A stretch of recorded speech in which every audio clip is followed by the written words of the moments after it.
¿Qué tal? Buenas noches. Bienvenidas y bienvenidos a quienes hoy nos acompañan en esta interesante entrevista al doctor Uquib Espadas Ancona, consejero del Instituto Nacional Electoral, que nos comparte su opinión acerca de la reciente elección del Poder Judicial 2025, que se realizó el 1 de junio pasado. Yo soy Rosy Villarroel Figueroa y junto con mi compañero Gerardo de la Fuente Lora y a nombre del Partido Comunista tenemos el gusto de entrevistar al doctor Espadas. ¿Cuál es tu balance de esto? Bueno, a ver, primero, jueces en este país se han elegido desde el siglo XIX, es decir, la Corte y los tribunales superiores en los estados se elegían durante la segunda mitad del siglo XIX. Esto se discutió en el XVII y se decidió no trasladarlo a la Constitución del XVII por considerar en términos generales que los cargos de juzgadores no tenían por qué estar sometidos a popularidad, con criterio que yo comparto.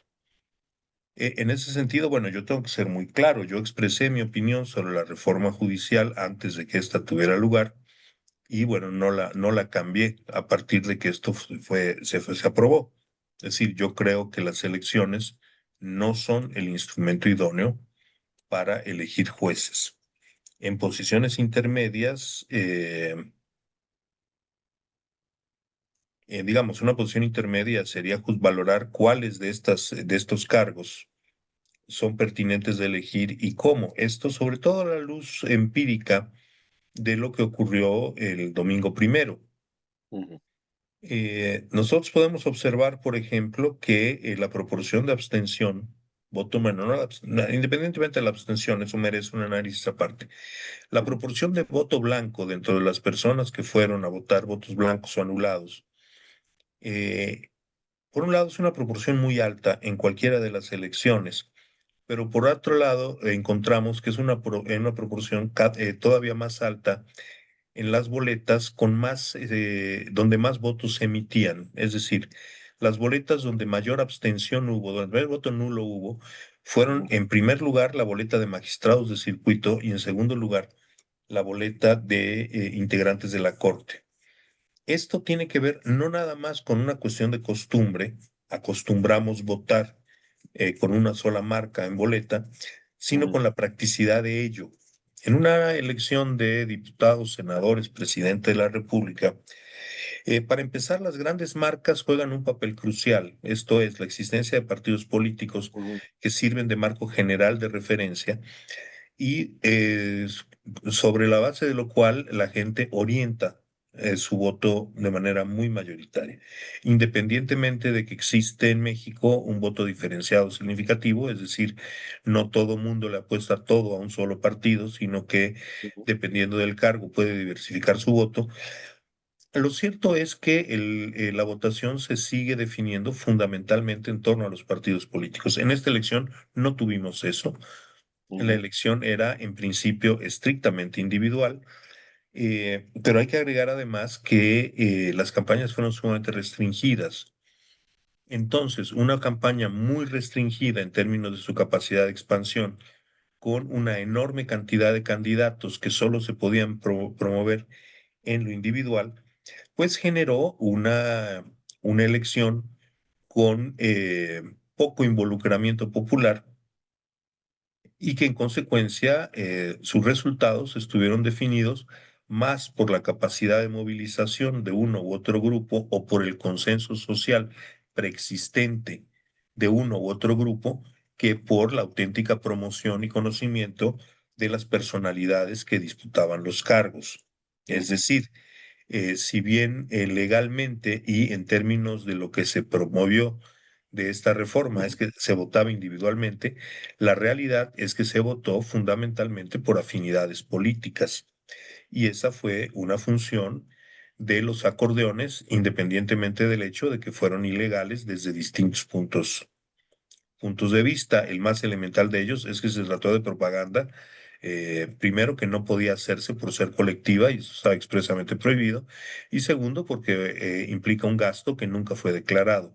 independientemente de que si hubieran existido mecanismos de inducción o de coacción, esto ya rebasaría el nivel de la infracción para transitar al nivel del delito electoral.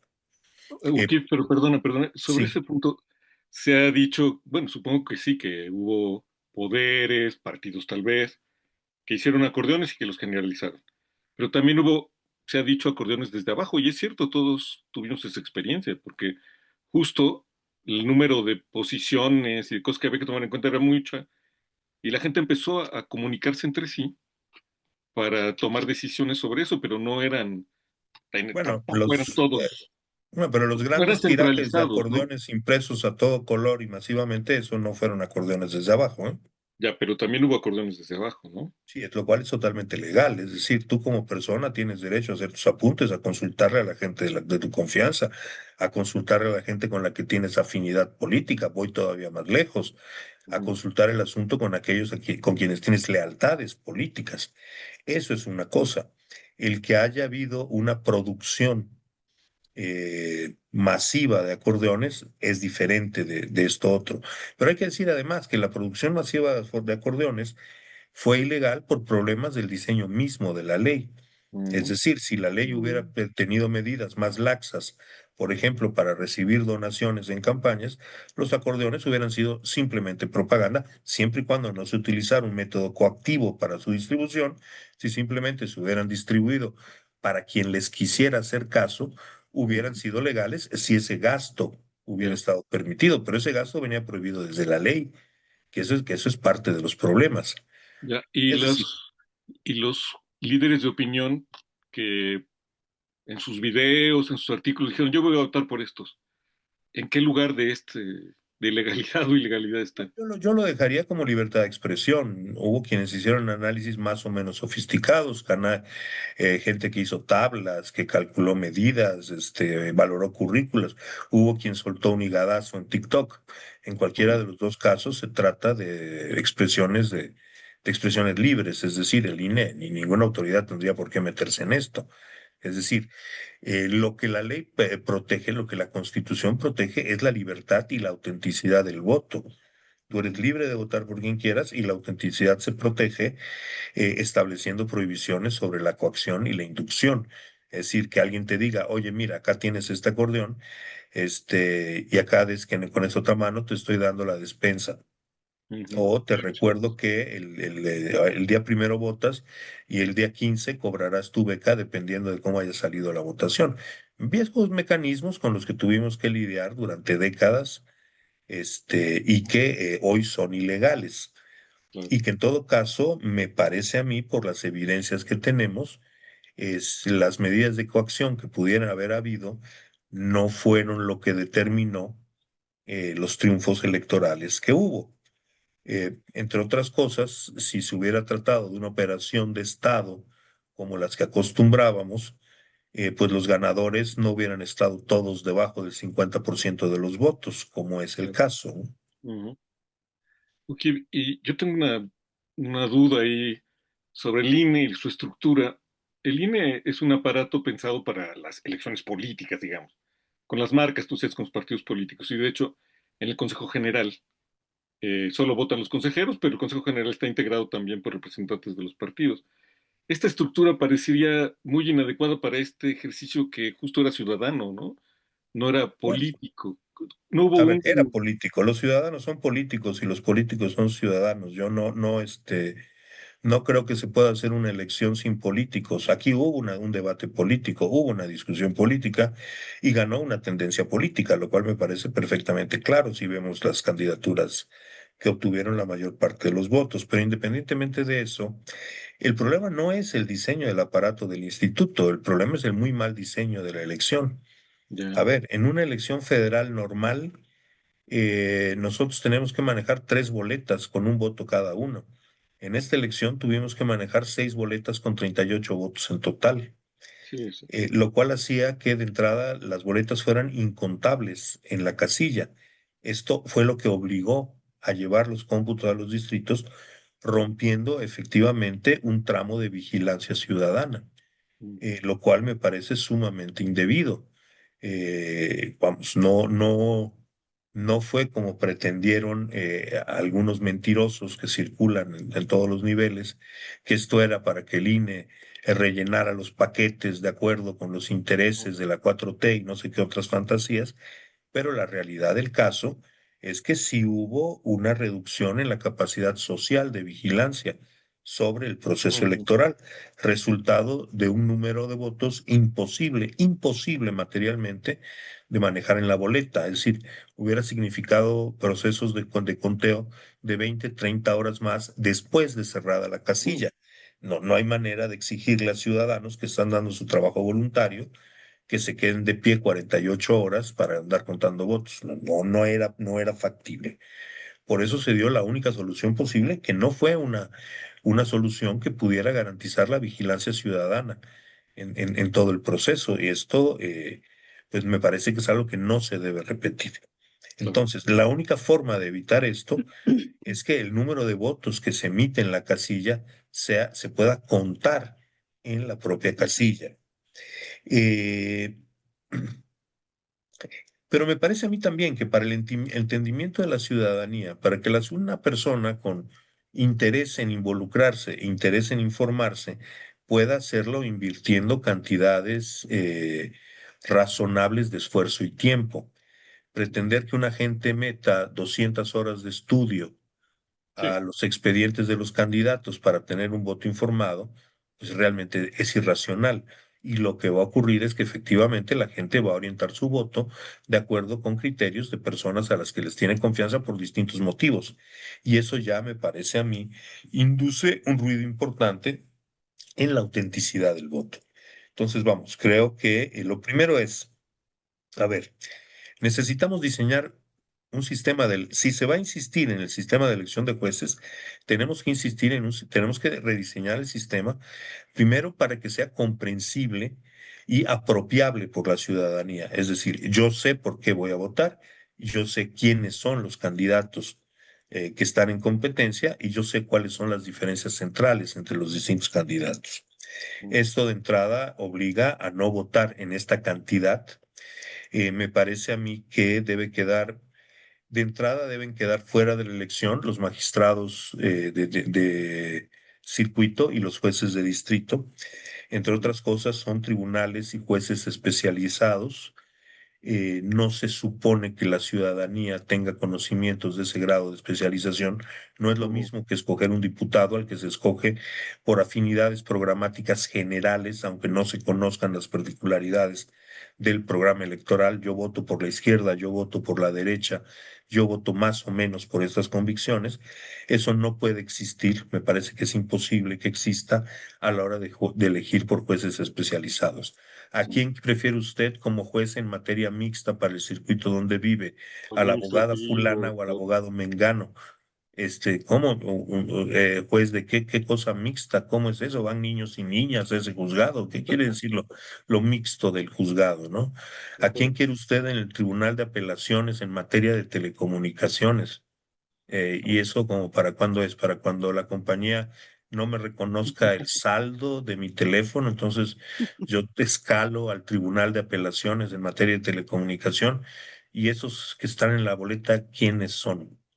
Y Ujú. así, a ver, si nosotros repasamos nuestras personales vidas con mucha diversidad, preguntémonos cuántas veces hemos tenido que ver con un juez civil, aparte del día en que nos casamos o nos divorciamos, con un juez penal, pero no digamos con un juez administrativo, con un juez mercantil, con un juez en materia audiovisual, en fin, yo qué sé. Es decir, no son personas con las que uno está en contacto a veces a lo largo de toda la vida. Digo, los ciudadanos más afortunados viven Claro, sí, 95 años sin jamás tener que tratar con un juez penal, ¿verdad? claro. Y creo que ese es un buen objetivo para todos y en todo caso, no me parece que vaya a haber algún momento en que la ciudadanía en su conjunto pueda valorar las diferentes candidaturas de jueces de esos niveles de especialización. En otro segmento pondría yo a los tribunales electorales. Los tribunales electorales son justamente los que arbitran el conflicto electoral. ¿Es pertinente que los jueces electorales surjan de un conflicto electoral como los que después van a arbitrar? Sí. Lograr popularidad suficiente para ganar una elección, para acceder a un tribunal electoral, no implica pactos explícitos o implícitos con los mismos grupos que compiten en otras elecciones y a los cuales se va a juzgar. Y Pero es, diga, precisamente ahí hay un punto muy neurálgico, muy importante, porque actualmente se le ha criticado a la elección del Tribunal Electoral, pero también a los representantes del INE, el que son producto de pactos entre las partidocracias, digamos. No sería, como es en pues cualquier no, democracia, ¿eh? pero no sería justamente el elegirlos una manera de un antídoto frente a eso que se ha criticado tanto. O una manera de simularlo, porque al final quien gana la elección es quien pacta políticamente con las mismas fuerzas políticas que se pactan en el escritorio de los nombramientos, ¿no? Entonces no habría ninguna solución sobre ese punto. ¿Cómo superar eso? Pues me parece que con un sistema de equilibrios, por eso en el INE los 11 consejeros se eligen por 3 legislaturas diferentes, independientemente de que en cada proceso de elección se establecen una serie de mecanismos para filtrar y evitar en la medida de lo posible que los consejeros electos definan sus posiciones por afinidad con la legislatura que los eligió. Además de eso, partiendo del supuesto de la humanidad de los electos y de sus debilidades, se elige a través de 3 legislaturas, de forma tal que en cualquier momento en el Consejo General hay presentes personas electas por 3 mayorías legislativas distintas. No se trata de hacer como que los conflictos no existen, sino de Ujú, establecer los mecanismos lo suficientemente sofisticados para que esos conflictos se minimicen y en todo caso se neutralicen unos a otros, que me ujú. parece que es lo que habría que hacer. Por eso la elección de ministros, perdón, de magistrados de los tribunales electorales se debía hacer de manera escalonada, justamente para lograr lo mismo, que no hubiera Claro. una mayoría nombrada por una sola legislatura, Ujú, previendo esta cosa. Ahora, también hay que decir, y eso la historia nos lo ha mostrado, pues los compromisos políticos de los juzgadores son mucho más volátiles que los compromisos políticos de los políticos, que tampoco se caracterizan por ser particularmente rígidos, pero que comparativamente lo son. No ujú, pondré nombres porque no me toca, pero me parece que hay trayectorias judiciales muy a la vista que nos demuestran que más allá de quién los designó, claro. pues responden a la pregunta fundamental, ¿quién manda acá? Ujú. Ujú. Yo tengo una duda obvia, pareciera, el día 15, ¿verdad? Pues creo que se dan ya las constancias. A partir del día Están, 15, sí. están lloviendo ya por ahí las impugnaciones. En Colima, por ejemplo, van 50 impugnaciones, ¿no? Parece que están por ahí ya en juego. ¿Qué pasa con eso? O sea que, bueno, eso le corresponde al tribunal, obviamente, ¿no? No a ustedes, pero hay posibilidades de anular la elección, o sea, ¿cómo, cómo sería ese mecanismo, digamos? Porque finalmente hay mucho descontento, la ciudadanía estamos muy enojados por el mentado, el acordeón del bienestar, le llaman acá en Colima, ¿no? Entonces, en esas circunstancias, ¿qué podría pasar?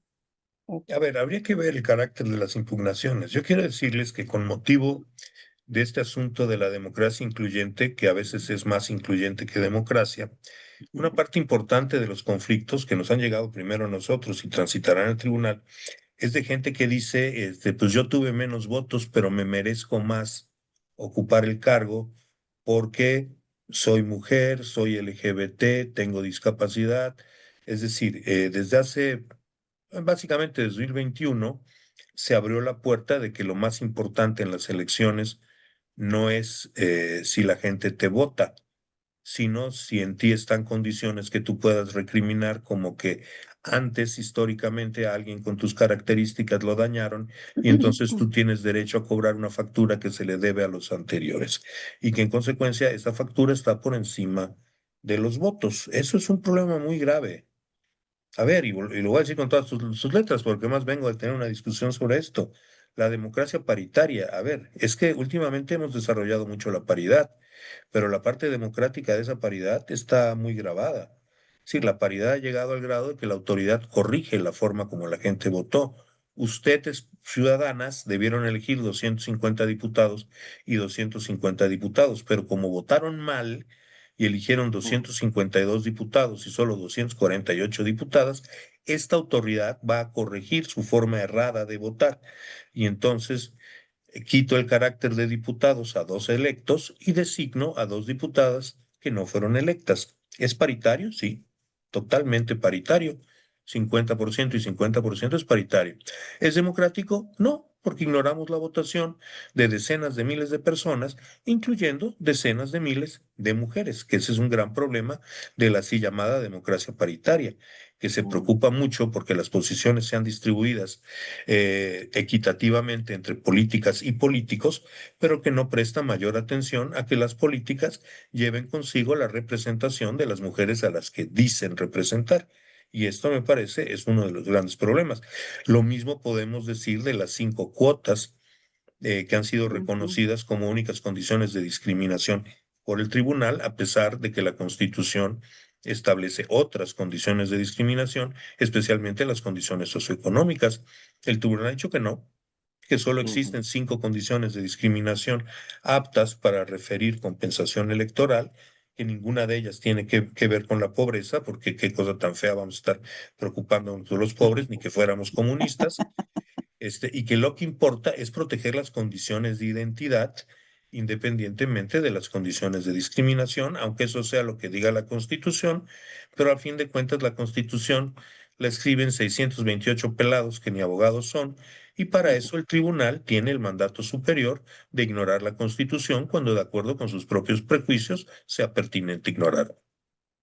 Ya. Qué Pero por ejemplo, interesante esa parte, ¿no? Y sí, justamente comentaste la cuestión de la paridad, porque era una de las preguntas que teníamos por aquí, ¿no, Gerardo? sí, sí. De el INE, que cómo manejó o qué hizo, si tuvo intervención en la cuestión de la paridad. Ya ves que ahorita es paridad en todo, ¿no? Y faltaba el tribunal justamente, ¿no? El tribunal, Todo lo judicial, todo lo judicial. ajá. No, bueno, eso eh, vino previsto en la reforma constitucional, ¿no? Condiciones de paridad en la elección de todos los O cargos. sea, va de cajón, ¿no? O sea, no hay de otra, ¿no? Hay que aplicarlo y Así hay que es. aplicarlo, ¿ok? Sí, esa era la duda, porque de alguna manera el Poder Judicial era el único pendiente donde se aplicara la paridad, ¿no? Entonces, bueno, en esta ocasión el INE como órgano rector de esta elección, con qué trabas o con qué situaciones se presentó, pero parece ser que simplemente se fueron a lo que dice la Constitución, lo que dijo No, la... bueno, hubo que reglamentarlo. Lo que pasa es que pusieron una cantidad de Ah, cosas en la Constitución que eran imposibles de aplicar sin reglamentación. a eso me refiero un poco. Si ustedes tuvieron que hacer Eh, alguna reglamentación para aplicar la paridad en esta ocasión. Sí, efectivamente, sí fue. Mm, Esto lo hicimos en el mes de febrero.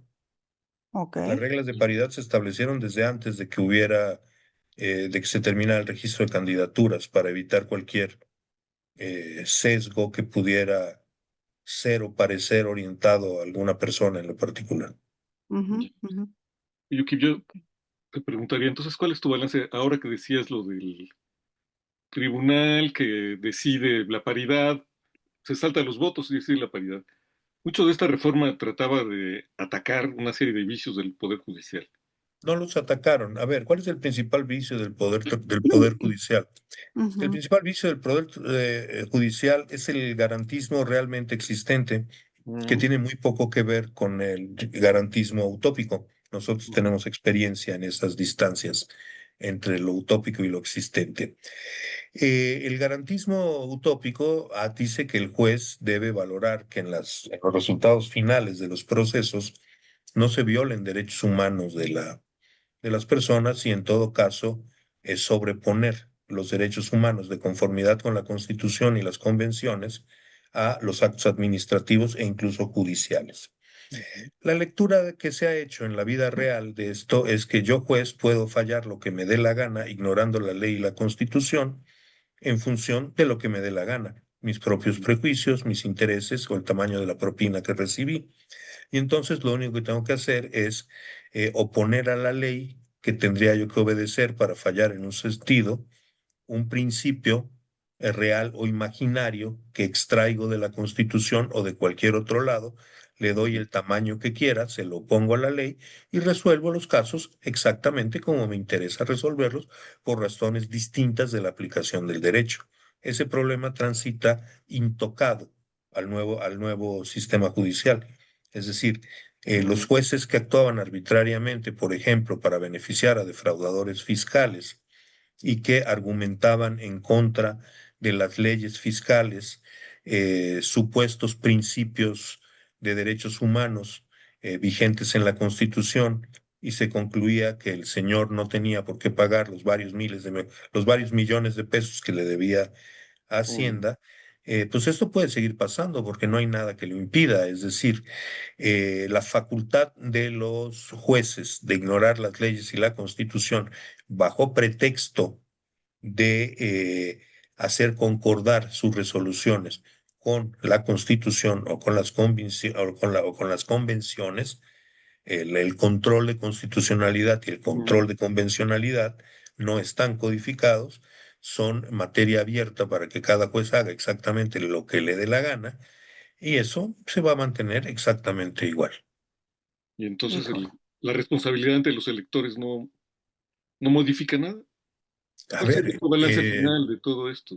la responsabilidad ante los electores que no se enteraron de por quién votaron porque no sabía quiénes eran, que en el caso de los tribunales de circuito alcanzó a casi 1 de cada 3 votos emitidos independientemente de la participación en las urnas. Y ahí sí, la participación en las urnas nos lo tiene que decir.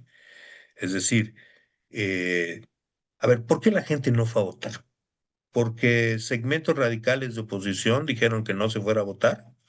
Hombre, cuando estábamos en el abstencionismo en el PC, eso decíamos, pero Ujú, la primera vez que fuimos a elecciones nos dimos cuenta de que no era verdad, que ese 30% de personas que no iban a votar estuvieran esperando la oportunidad de que la alborada ya venía para darle su voto al Partido Comunista, sino que tuvimos que irnos a casita con nuestro 4,5% de votos. ujú, Entonces, la gente que no va a votar es falaz que estén repudiando. Por eso en otras ocasiones se llamaba a la abstención activa, es presentarse ujú, a la urna y anular la boleta. Y eso Ujú. sí, bueno, eso sí, ¿verdad? El que va a la urna, hace cola y anula la boleta, eso sí es una expresión política.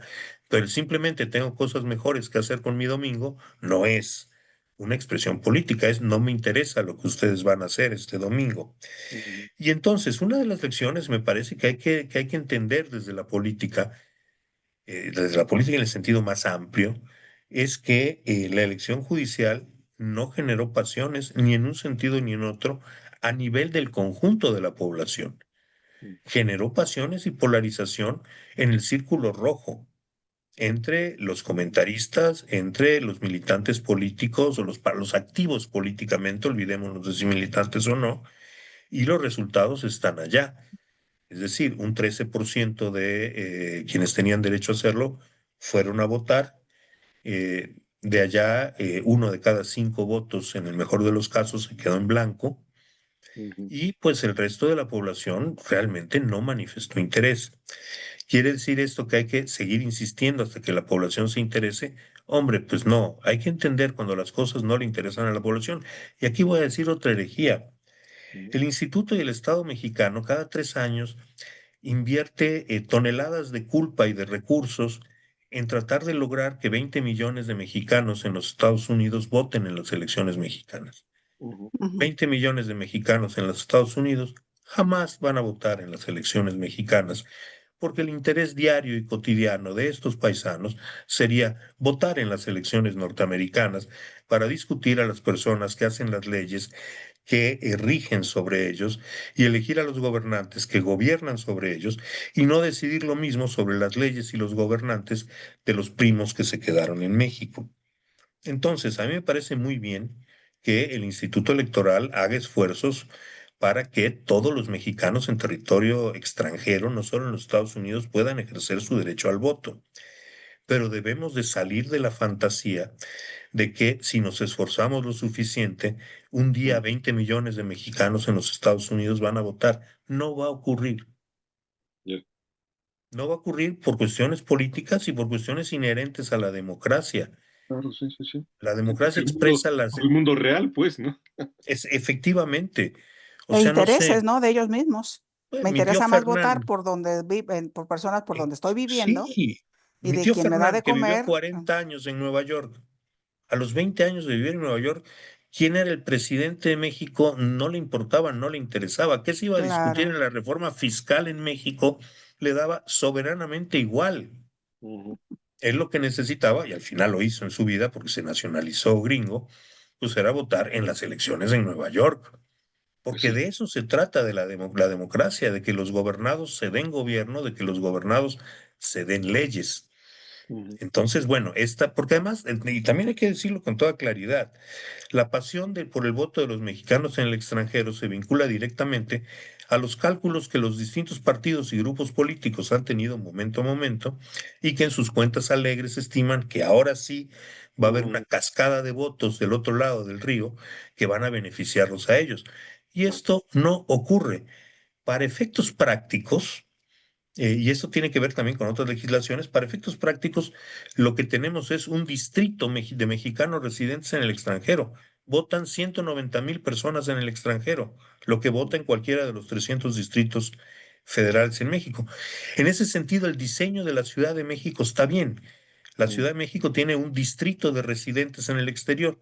Todo lo que no es la Ciudad de México es un Ujú. gran distrito en donde los residentes en el extranjero pueden votar. Y está Ujú. bien, se le eligen a un diputado, que es lo que, pues es una proporción equitativa de lo que su voto representa. Pero bueno, no me acuerdo cómo llegué a esto de la culpa por los que no votan, pero alguna otra cosa, a Por el alguna otra control cosa quería yo llegar. electoral. No, bueno, Ah, pero ajá, es muy interesante esa reflexión, fíjate, porque poco llegamos a ella, ¿no? sí. no, pero yo Este, decía, por el desinterés, el interés y el Ujú. desinterés. Entonces, pensar que no es que fue la primera vez, por eso votaron tan poquitos, falso. La primera vez que se votó por jefe de gobierno de la Ciudad de México en el 97, votó en el orden del 70% de los inscritos. La Ujú. primera vez que se votó por Asamblea Legislativa en la Ciudad de México, en 1988, votó arriba del 70%. La primera vez que se votó por gobernador en Quintana Roo, votó el 60% de la población. Para el Congreso Constituyente de la Ciudad de México, que no solo fue primera, fue única vez, votó arriba del 60% de la población. Es decir, el que haya sido la primera elección no es lo que explica la baja participación. La baja participación se explica por la distancia funcional cotidiana entre los jueces y la Ujú. población. Por eso decía yo creo que jueces y magistrados de distrito no deben de elegirse en urnas, Ujú. deben elegirse dentro de los órganos jurisdiccionales por sus capacidades técnicas. En cuanto a la sala electoral, a las salas electorales no deben elegirse en urnas porque son las mismas partes las que van a disputar las elecciones de otra naturaleza.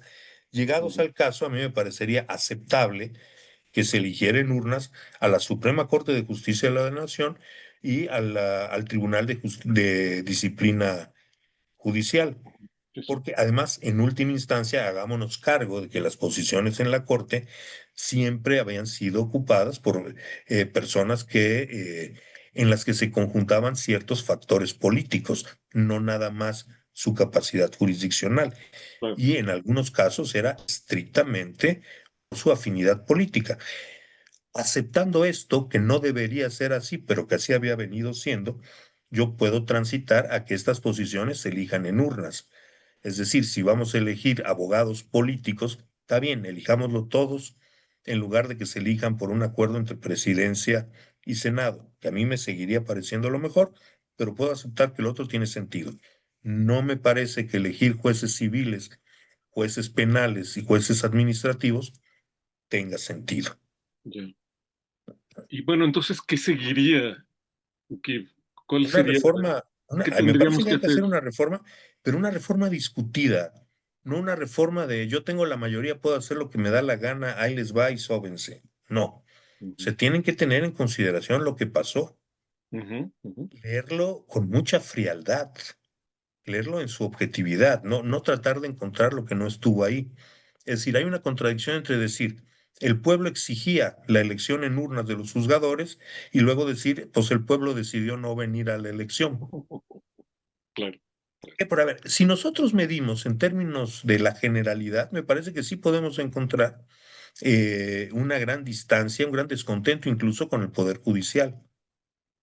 Sí, Ujú, sí, vamos, sí, sí. de cerca o de lejos hay mil quejas, resoluciones cruciales de la Corte sobre el anatocismo, sobre una bola de cosas que me vienen a la mente, sobre el dejar pasar a grandes evasores fiscales, en fin, un montón de cosas. Bueno, sobre las cuestiones de género también, ¿no?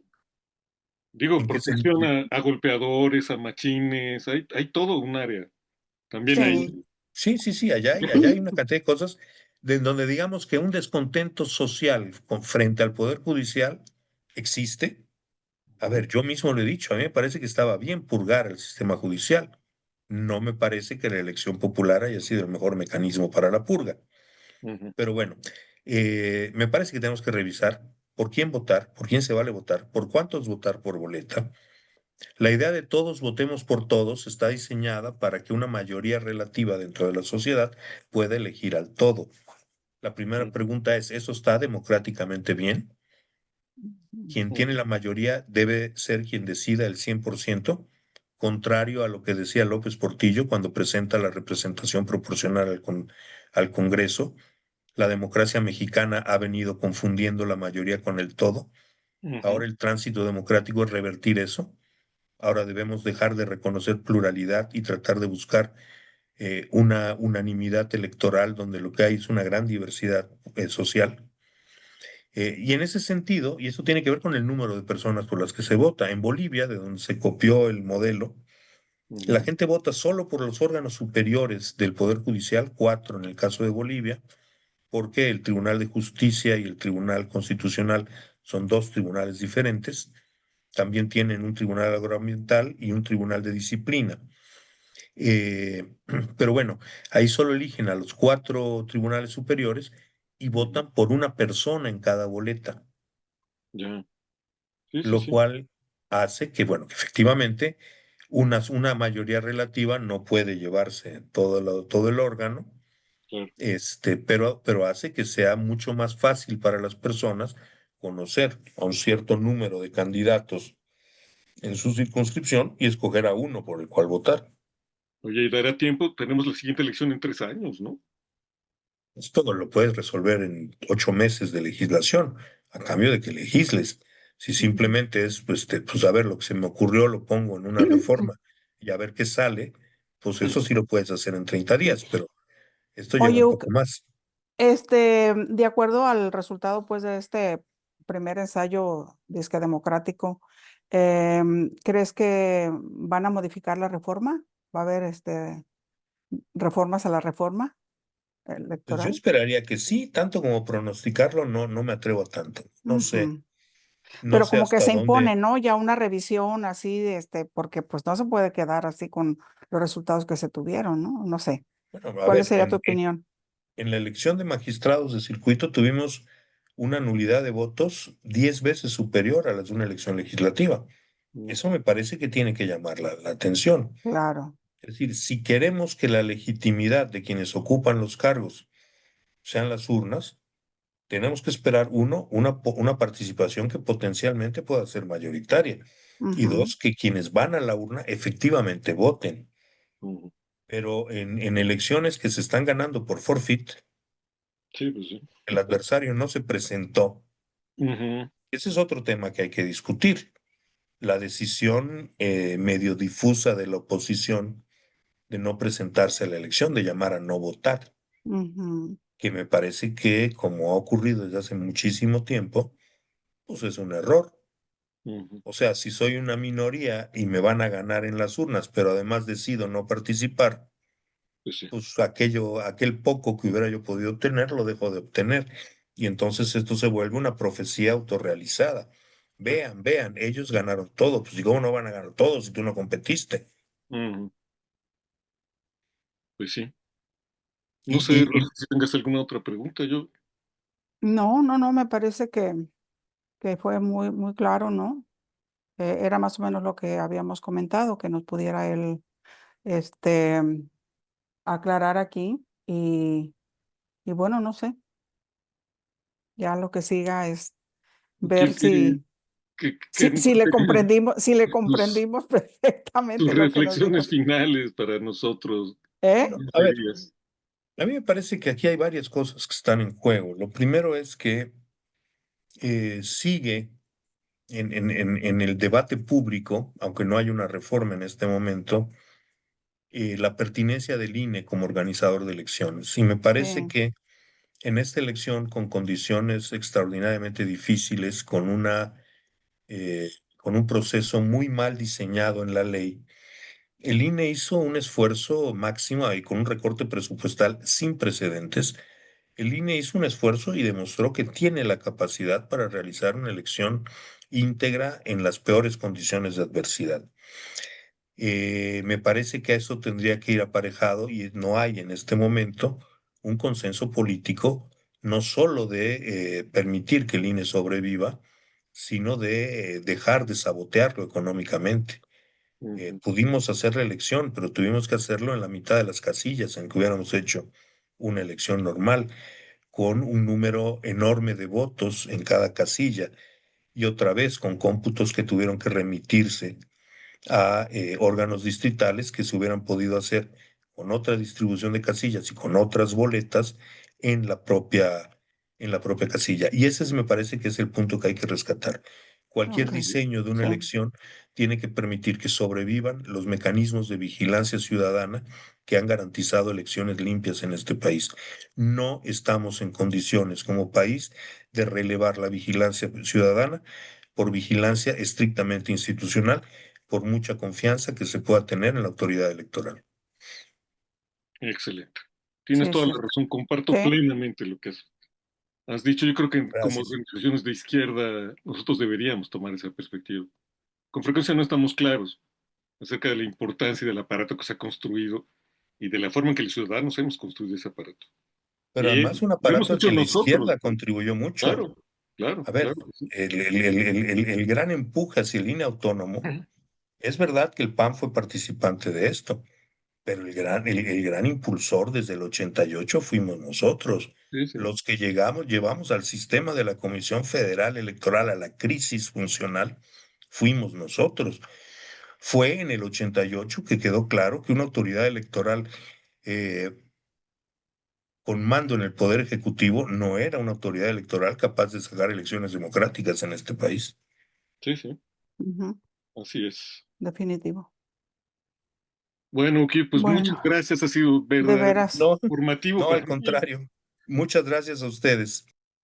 Muchísimas gracias, doctor Espadas, por esta entrevista tan interesante. A mi nombre y a nombre de mi compañero Gerardo y al nombre también del Partido Comunista, le agradecemos enormemente nos haya compartido esta interesante entrevista. Y bueno, la recomendación es de que la vean, la escuchen, pues desde mi punto de vista es una entrevista que no tiene desperdicio. Muchas gracias y buena noche.